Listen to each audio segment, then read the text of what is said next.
Yes, all of you lovely Spurs fans, welcome back to the IrishHotspur, and we are going to be basking in the glory of popping the bubbles over from the London Stadium. It's been a while since we've won at the London Stadium, and it's been a long time since we've won this convincingly. A great triumph for Thomas Frank.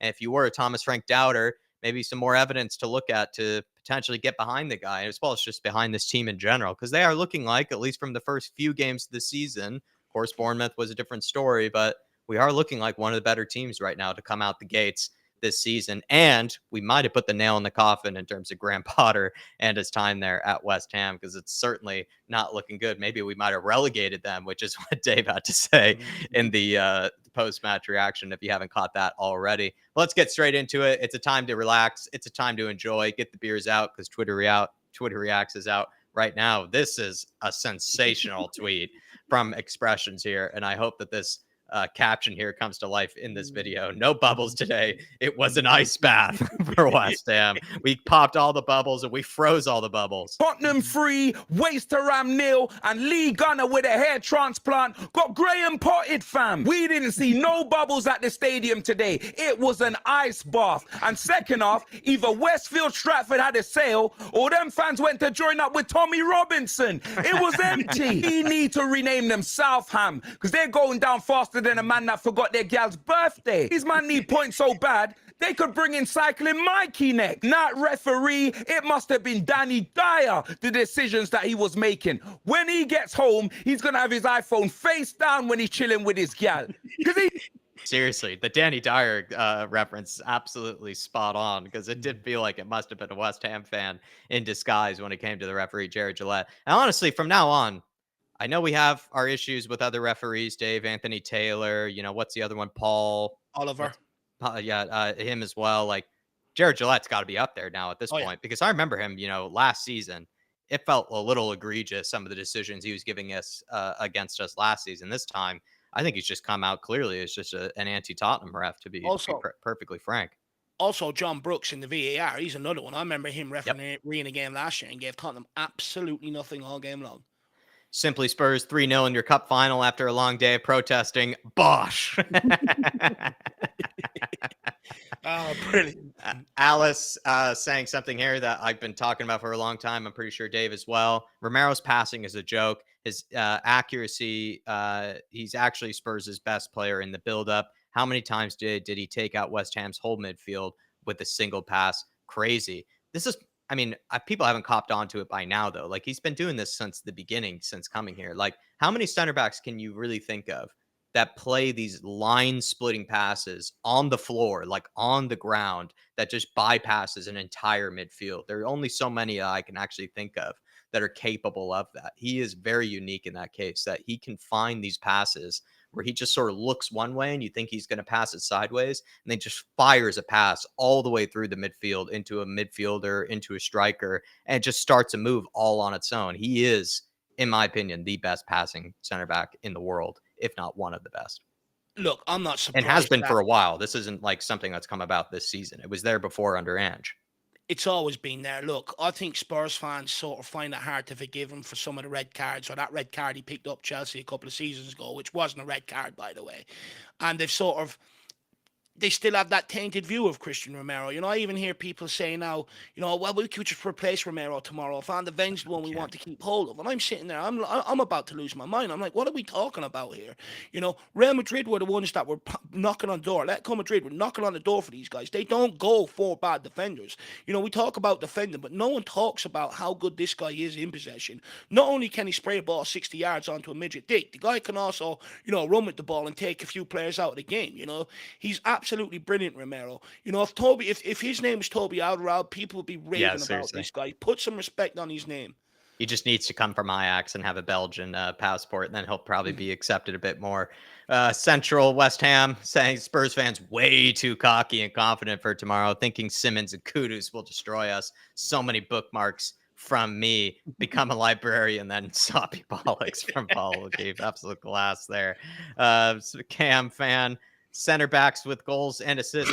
These guys, even though they're center backs, Dave, you could make the case are probably some of the most technically sound players like in the team. Van de Ven, some of the finishes he's had as a Spurs player, striker-esque, even though he was actually a striker. during his youth days. And then Romero is arguably, even though he is again a center back, probably one of the most technically gifted players in the entire team. Not only are they brilliant defenders, technically incredible. Do you want to know, Jack? I think we've got the best kept secret in football. I think we've recreated the Toby Yan sort of partnership. I see, shades of both. But actually, something we spoke about in our watch along today after Mickey van de Ven's goal, you take your mind back to even Romero against Burnley a couple of seasons ago, the volley from the end of the box. Our centre-backs finish better than what some of our strikers do. Like, Seriously. these guys are absolutely elite. Then we go back to talking about the creative play. Romero's already got his flowers. Van de Ven against Man United last season. Remember that? Ran the whole end of the pitch, put it across for Johnson to tap in. These guys don't only defend. They can contribute in the build-up play. They assist goals. They score goals. These guys are the best kept secret in football. It'd be nice just to have like 6 Romeros and 5 Van de Vens just pretty much as your starting 11. You could probably win the Premier League. Billy saying can't get over it. Screenshot. It's absolutely hilarious. That might make the thumbnail. Paddy Power, red card, a flying studs up challenge by Souček leads to the most obvious red card in recent memory. Dave copped onto it straight away. I didn't really see it maybe initially or maybe catch it straight away, but Dave was onto it. Xavi Simons was onto it straight away. You saw him give a big shout. And finally, Jared Gillette had to make the most obvious decision. This was something I pointed out during the watch along. This was when Van de Ven was being subbed off. Look at the love Thomas Frank is showing the guy here. He's saying, can you get a hold of this guy? Can you believe this guy even exists? He's talking to Matty Wells about it. Absolutely class for Thomas feel Frank. Like Superman today after that. I would. If my manager came up and done that to me, I'd feel like Superman. Yeah, seriously. Dave, I thought this was hilarious. I pointed this out in the watch along as well. The ref just fell for that. Look at Jared Bowen here. Just look at Jared Bowen here. Just throws himself to the ground. It was egregious. And the referee falls for it immediately. This is what I mean. This was against 12 men. And we won 3-0 against 12 men tonight. Maybe even 15, considering the linos. Anas Ahmed, Romero is the best ball-playing center back in the world. Very few in the world that can pull off a pass like that from his position. I know which pass he's referring to. It's that Toby-esque pass that he played to Bergvall. But I would actually be cheeky and say which one, because he pulls off world-class passes on a regular basis sometimes in a game, and something I've been raving about for a while. So Anas, I would say, get in line. Our Swedish prince from Chris there.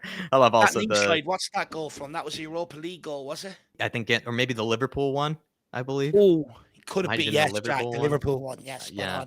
Paketa just stopped and said, fair enough, after this Bergvall challenge and play. Oh, he destroyed there. Fair enough. Jake, 18th place, most goals conceded, embarrassed themselves in the game they care the most about. At least they got to boo Kudus. Well done, Jake. Small victories for West Ham. Small victories. 3-0 in your cup final.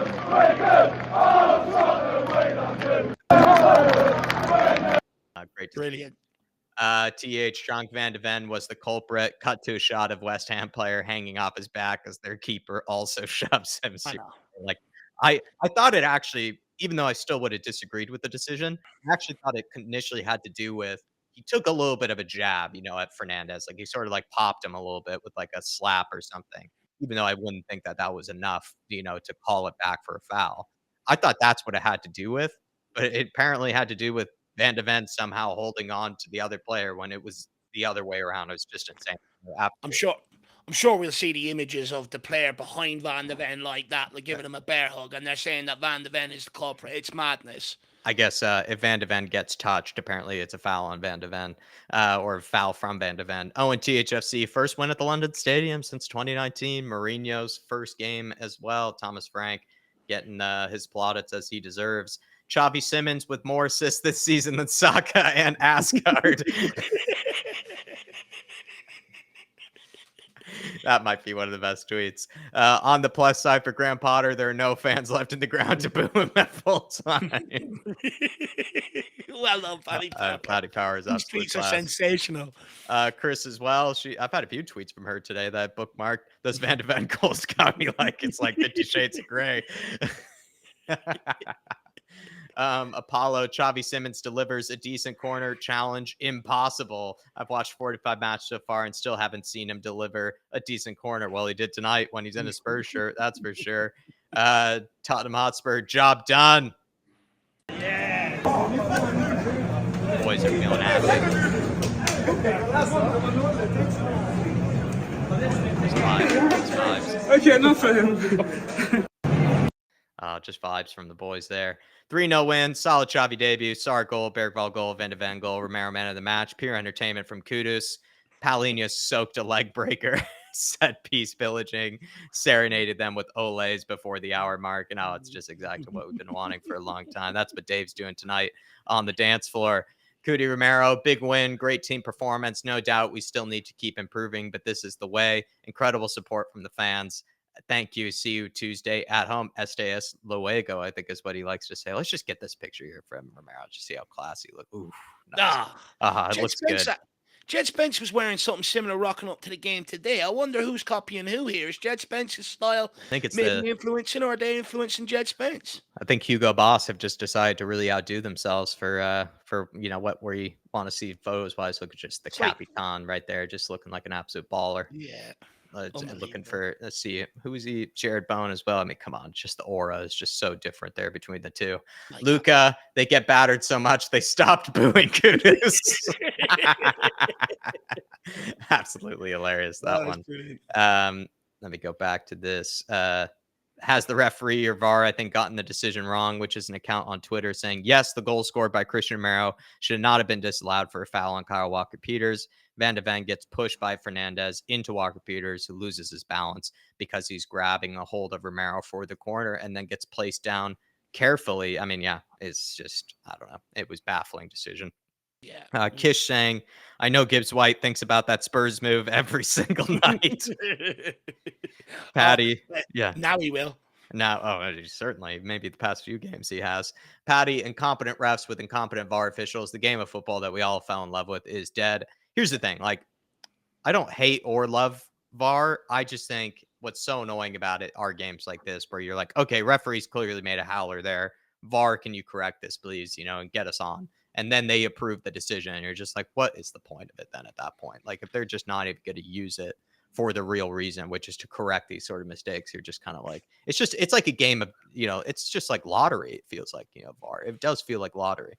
Whereas maybe Liverpool, it's a different story. They get the decision every time. Arsenal get a lot of decisions from VAR as well. But I don't know what Spurs, man. It just feels like we have to like beg and plead for them to do it for us. And they rarely do.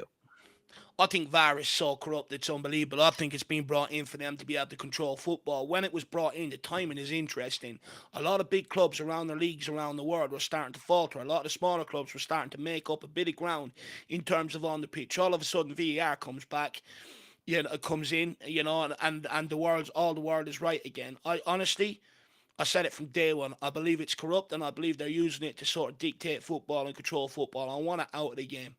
If the refereeing standard ain't good enough, look at the refereeing courses, you look to improve them and everything else, and pump money into it. There's so much millions in football. Pump money into the refereeing side of things, then improve it. We don't need VAR. It's a joke. At the end of the day, it was brought in supposedly to take away all the controversial decision, eliminate human error. But if it's still humans operating, how does it do that? It's still left open to their interpretations of the rules and how they use that then to apply it to VAR. It's fucking madness. No, it's just like even the Frankfurt member from last season, like James Madison gets karate chopped and karate kicked in the face, and it took 20 minutes for them to give us that decision. Like the referee didn't even give it initially, and then he had to be convinced that that was even the Europa League. It's just insane. Kyle, Xavi Simons already beaten the 007 allegations. I don't understand this reference, but I've seen it all over Twitter. I assume it's about like goals and assists or something like that, maybe in the initial game. Maybe that's what it has to do with. So let me know, everybody. Would love for people to give me some context for that. The 007 allegations. I think it has to do with goals and assists or something. Johnny H, goal. Get in there, Dave. Look at that header from Pama to Sar. Johnny was close enough to be able to give us a good angle. If you look how free Sarr was, I wonder is that something that Frank's coaching staff said to them at half-time. They're expecting it to go into the front of the 6-yard box. Let's trick them, put it back post, and pop, because it does seem like Papa Sarr is intentionally placed there. Yeah, because like you said, a lot of maybe in the first half, we were doing a lot of crosses right into the center area, which they were struggling with. But maybe that time it was like, all right, we'll force them to think about those crosses into the middle of the box, but we'll throw something towards the back post. And just just want to go back here because just the neck muscles on this